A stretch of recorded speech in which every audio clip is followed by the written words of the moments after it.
Right. guys, welcome to this new video. So we're going to be doing a 5-part series of 10-minute increments of this video. Say hi, Nigel. Hi. Thank you. Hello. So I'm just gonna press play.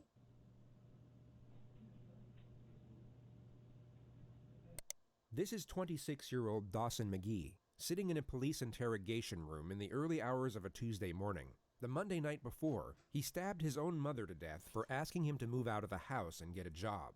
Dawson is unaware that he is being recorded on a hidden camera. In 3 seconds from now, he will hear the sound of the door being opened by a detective. And at that exact moment, you will see a remarkably noticeable switch in his demeanor.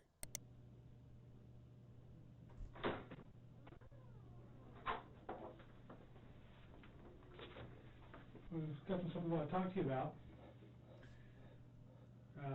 We want to talk to you about Bro, what happened to your switched mom. in 1 second. What happened to my mom? Well, you tell me. People called me and said something happened at home to mom. They were very bad. Mm-hmm. What happened to my mom?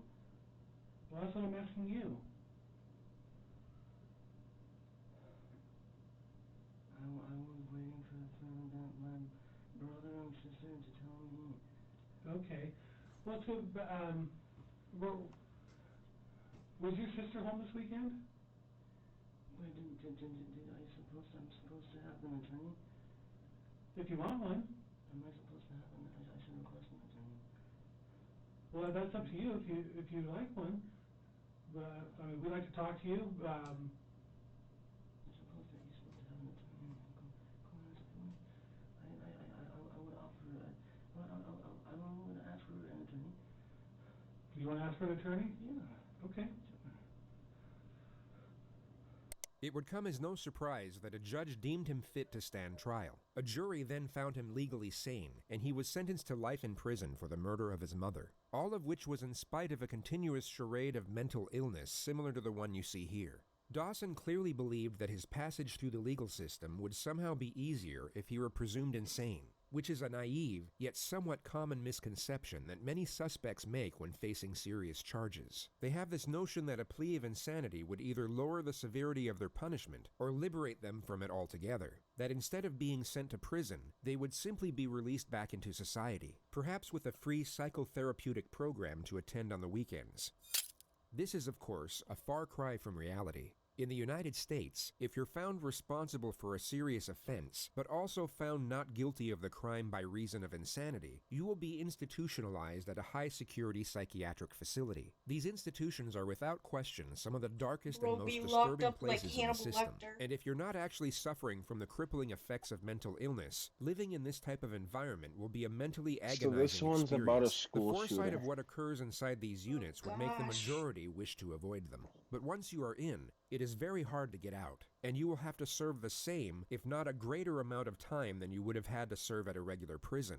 So to put it briefly, if you commit a serious offense and then pretend to be crazy in order to get away with it, your life from that point forward will be an extremely dark and uncomfortable existence whether you manage to fool the system or not. But there is one benefit, which is the elimination of capital punishment. The United States cannot execute someone deemed insane during the time of their offense, which is the only conceivable reason a defendant would cling to this narrative even after knowing what lies ahead should it succeed. And this happens to be a notion that ties in closely to the primary subject of this video. It will focus on one particular individual whose interrogation footage is so fraught with blatant trickery that most of the segments presented to you won't even need suggestive commentary. You can simply observe and judge for yourself whether you see authentic behavior or not. But before showing you what pretending to be crazy looks like, we'll briefly show you a genuine case of the criminally insane, or at least a far more convincing one. This is 18-year-old Jared Murray, a freshman at East Central University in Oklahoma. On a Wednesday evening in December, he asked fellow student Gennaro Sanchez for a ride to Walmart. Once they got there, Murray pulled out a handgun and made Gennaro drive to an isolated country road where he shot him twice in the head. He then attempted to hitchhike to Canada, but was soon apprehended by police on the side of the road. He immediately confessed to the crime once apprehended, and was then interrogated by the arresting officer. I went down to his dorm room and asked if I could be given a ride to Walmart in exchange for $20 gas money. So he took you to Walmart? Yes, sir. And did you both go in? No, we did not go in, sir. Okay, and why not? We pulled into the parking lot, then I pulled the weapon on him and demanded that he take me to Asher, Oklahoma, sir. Okay, and why did all of a sudden did you decide that you needed to go to Asher?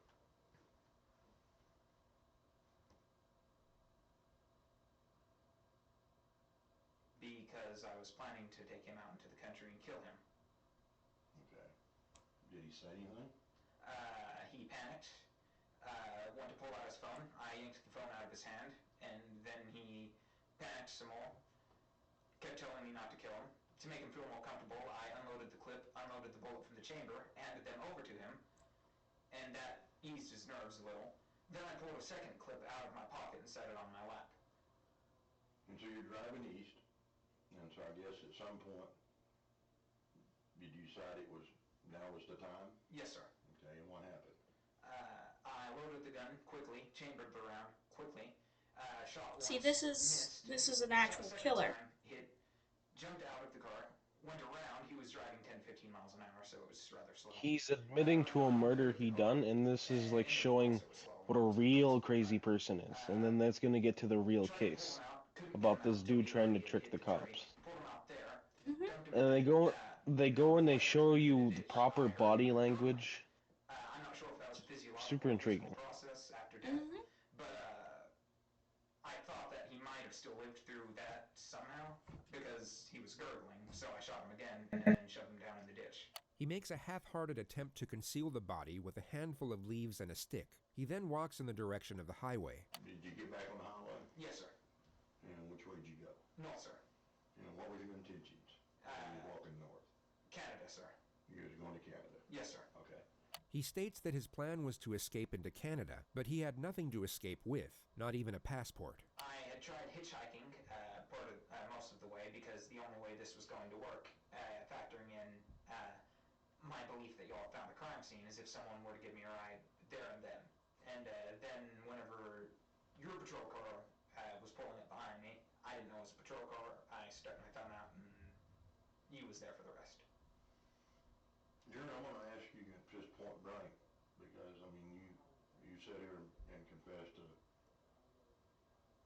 Pretty much everything. in my mind, and I think you might agree with me, just cold-bloodedly killed a young man tonight. Yes, sir. Or last night. Have you ever killed anybody else? No, sir.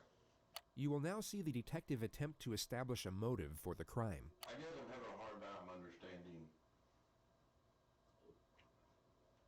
what you got out of it. Can you help me? I don't really get anything out of it. Do you feel any remorse? I'm sad that I got caught so quickly. Tell me why I should believe you that there just was going to be one person that was going to suffer from your consequences of killing. You have no reason to believe me, sir. I guess I'm just still having a real Giving me hard time Sydney vibes, man. understanding why. The detective fails to establish a solid motive for a further 2 minutes. The discussion eventually lands on the victim's long-term girlfriend. You don't think she's going to be upset, heartbroken? I think she will be, sir. Oh, not the frickin' thingy. I think you're honest with me. I think you told me just straight up, right out of the book, what happened. Yes, sir. But, you know, you've done a terrible thing tonight. Yes, sir. You killed a young man Yes, sir. just for the simple fact of, I guess pretty much this is safe for you. Yes, sir. And what do you think should happen to you? Death sentence, sir. And why do you think you deserve the death sentence? An eye for an eye, sir. Do you believe an eye for an eye? Yes, sir. He's Jared Murray totally was found ready not with guilty death. by That's reason of insanity. He was committed to a high-security mental facility where he is to remain indefinitely. Anything to say for yourself today? No, ma'am. Any reason why you might have done this to this young man? No, ma'am. No reason. No, ma'am. You have nothing to say for yourself. No, ma'am. You want to tell the community anything? No, ma'am. Did you confess to police? Yes, ma'am. Jewel? Are you proud of what you've done? What? No, ma'am. Do you have remorse for what you've done? No, ma'am. He appears completely void of human emotion. No regret, remorse, shame, or I'm not fear. doing that. I'm He had watching the both video. taken a life and destroyed his own, Well, yet what- seems listening. indifferent to the circumstances. With respect to his interrogation footage, the most conspicuous element was the complete lack of self-preservation. He didn't once attempt to deflect blame, nor afford himself any type of justification for his actions. He simply spoke in a factual, non-biased manner, impartial to how his words may have been taken or even twisted to be used against him. There was no calculated structure to his behavior whatsoever. So with this notion in mind, let's move on to the primary subject of this video.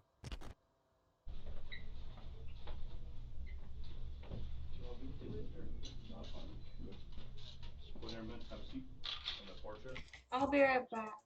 Oh, we have to end off Alrighty. the video. Hey guys, that's the end of the video. You guys have to watch another video. Bye.